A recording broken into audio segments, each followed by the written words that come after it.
John. I mean, not us. I'm not talking about you guys or like the general public. Yeah, I know. Yeah, because they want to get things so done. Because back then it was about hard work and everything. Yeah. It's like Hollywood lost the labor of love side towards filmmaking, and now it's just about the cash cow.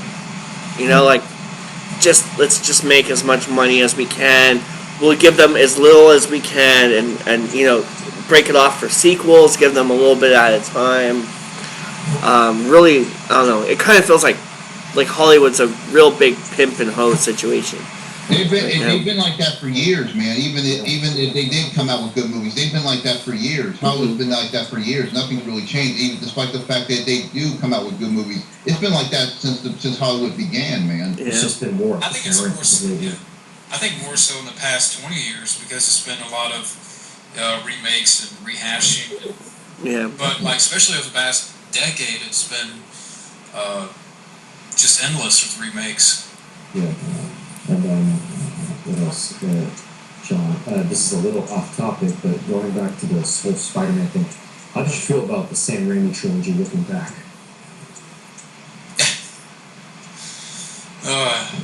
Maybe Spider-Man 2 is my favorite. Yeah. But Spider-Man 1 is like, why does Green Goblin look like a Power Ranger villain? Yeah. Why did Spider-Man 3 suck so much? Yeah, I'm kind of with you on that, John. I do like Spider-Man 2. I think it's the best one. Spider-Man 1 was it was not a bad movie, but it was not bad. Yeah, but Spider-Man 3 fucking sucked. I will say that. I just remember, I'll never forget one of the more classic rants that Rambo Life did. It was like with him, Mike, and Effery. Yes. They did a triple threat rant on Spider-Man 3. I remember that. Mike had a DVD of Spider-Man 3. He put it on the ground and fucking smashed it with a hammer. I do remember that. I actually burned that whole commentary rant on a CDR, and I listened to it in my car and just laughed my ass off. Better dad can listen to the music, to the shitty music nowadays. Yeah. I know, right? Oh my God, the Lady Gaga is in there. And don't get me started with fucking Miley Cyrus. Jesus Christ. God damn. It's gross. She's the one who fucked up the music. That's why you see a lot of kids twerking all that shit. She's responsible for that shit. And she thinks she's so sexy when she's not. And what a horrible story to begin with, because she came from such a wholesome family to do, and then, come up with the whole Hannah Montana and have, millions of children around the world looking at you to be, a good inspiration. And then you turn around and pull this, Beetlejuice twerking Alan Thicke shit. That's what she kind of looks like. She kind of looks like Beetlejuice. With an overbite. Yeah. And it's sad because all those kids now think that that's proper. Yeah, because you see you go on Vine and Instagram, they're doing the same shit, twerking it. People don't dance no more because of that shit. You know what's scary is that if that's acceptable now, it's going to be acceptable 10 years from now. That's exactly what I mean. Exactly it. Sure. There's no way my kids are going to watch that shit. No way. Acceptable from that point on. Jerking off on live camera. It's like, I swear there was a game show. I think it may have been canceled already. But this was last year when it was kind of like a set, like on Oprah type set. Mm-hmm. Like a live audience would watch people. It was like a room on stage, and people would have sex in that room. What? Yeah. And they had to figure out who had sex with who. Wow. What the fuck came over? Prime time television. Yeah. No, seriously, what kind of depraved, sex-crazed addict would come up with that idea? Exactly. It's kind of like a blind date show, but it has a room on stage where you can't see what's going on, but you can see the silhouettes of people doing it. That's horrible. The running man kind of gave us a clue about that shit. The Running Man kind of predicted that shit. Wow. So now we're gonna have more so in the novel, The Running Man. So now what? We're really gonna went have for a it. Game show in the future where people are fighting to the death. Probably. Or having sex to the death. Sex to the death. HBO on Nickelodeon. That's probably what's going to happen. I wouldn't be surprised. I wouldn't be surprised. And I will say the Running Man is 10 times better than the Hunger Games. I'll tell you that much. Yeah, I'm not really a big fan. They'll have like these Russian roulette shows where it's like, okay, like which STD can you get? You know, you have to survive. Like hunger pains. That's what we call it. The pains that I have when I'm hungry. Yeah. Oh my god. Okay, back guys. Okay, and speaking of Hunger Games, Jennifer Lawrence, she seems hot and she's a good actress. Yeah, me too. I'll be right back. Sorry. I think she's overrated. Yeah, definitely overrated. I don't know if anyone here has seen X-Men Days of Future Past. Yeah, she was Mystique in that movie. I have not seen that. I'm gonna ask John if he's seen it, and I'm gonna ask Matt if he's seen it too. Rebecca Romaine, I like better than she was a better Mystique. Yeah, she had that presence to her. Yeah, definitely. Jennifer Lawrence. Most of the time, Rebecca Romaine actually seemed more like Mystique. Jennifer Lawrence just seems like that freaking girl that would cosplay as Mystique. Yeah.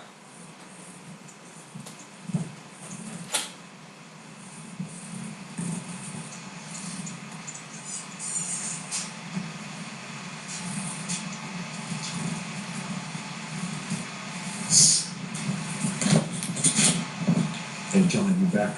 Yeah. Have you seen X-Men Days of Future Past? Yeah, it's so-so. So. I mean, I could say I like it more than First Class, but... More than First Class, more than X-Men Origins Wolverine. Oh, I don't even want to talk about that movie. The way they fucked up Deadpool in that. Jeez. Yeah. I would say, like, I like the first 3 X-Men movies, but after that, it just kind of went downhill. That's from a casual standpoint. And we were just talking about how badly Jennifer Lawrence played Mystique in that movie. Yeah, I'm not a big fan, to be honest. Yeah, I remember we did that overrated rant about how I think she's overrated. Who's more overrated to you, her or Jolie? Definitely Angelina Jolie. Definitely Angelina Jolie. I don't get why people see her as such a fucking icon. I mean, there's been other female icons better than her, and of course, they call her like the first big female action star. Bullshit. Sigourney Weaver led the way for that. It was not Angelina Jolie. I do not get why she gets all this fucking praise. I don't. Sigourney Weaver led the way, and also Linda Hamilton as Sarah Connor. Those are 10 times better. So let me ask you, man, if Jolie had traveled up there to space and she bent over for you, would you? What? Probe her. I don't know if you would probe her since she pretty much sewed up her vagina. Am I right? I would probe her and put an explosive in it.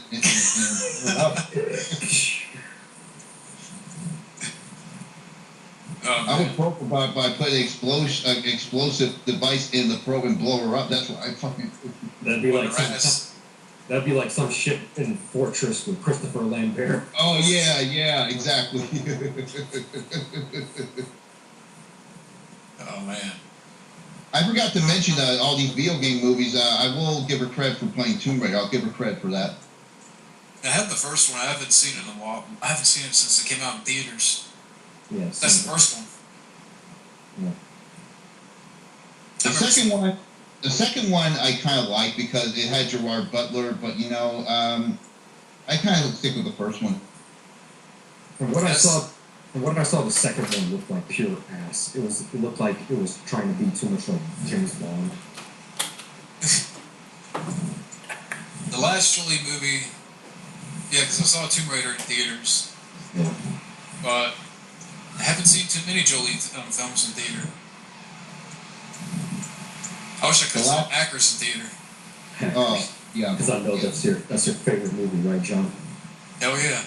Yeah. I enjoyed that movie. I'll give her credit for that too. I really like the soundtrack, and we were talking.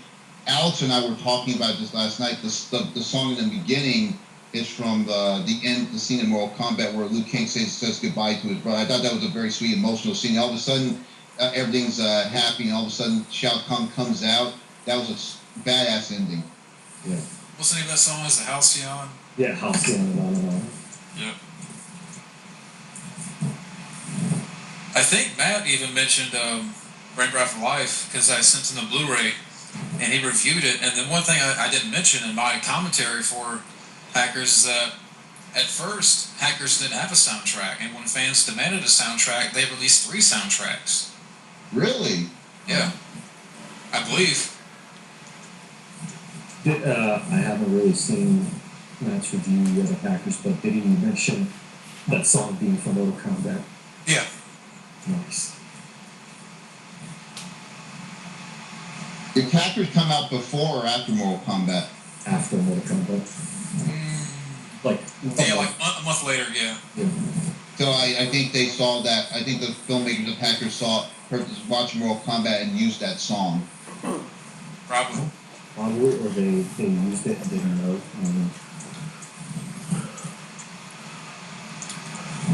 Looks like it got dark over there, Matt. Yeah, winter time. Especially got dark over here as well. John, let me ask you this: do you think they should do a sequel to Hackers? Today, no, because it would just be like a backdoor reboot. Yeah. And you would have John Lee Miller for cameo, Joel in there for maybe 10 seconds. I don't think they would do it right. Maybe it's fitting now. Like a sequel is, it fits with the times.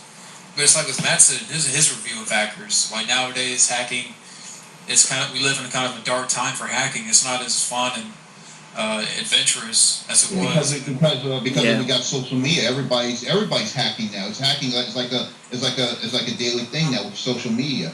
Yeah, like back when Hackers came out, it had such a mystique to it because it's like they showed going into the computer way before all that got explored, way before that hit. It also didn't help that, if I recall recently, there was a scandal going on where someone leaked nude photos of female celebrities. Oh yeah, Jennifer Lawrence was one of them. Yeah. Yeah. It's kind of for the same reason why I don't think a MacGyver reboot would work today, because there's no use for the character. I mean, let's face it, your modern MacGyver works at Verizon. Yeah. Did you guys see the MacGyver Citron commercial?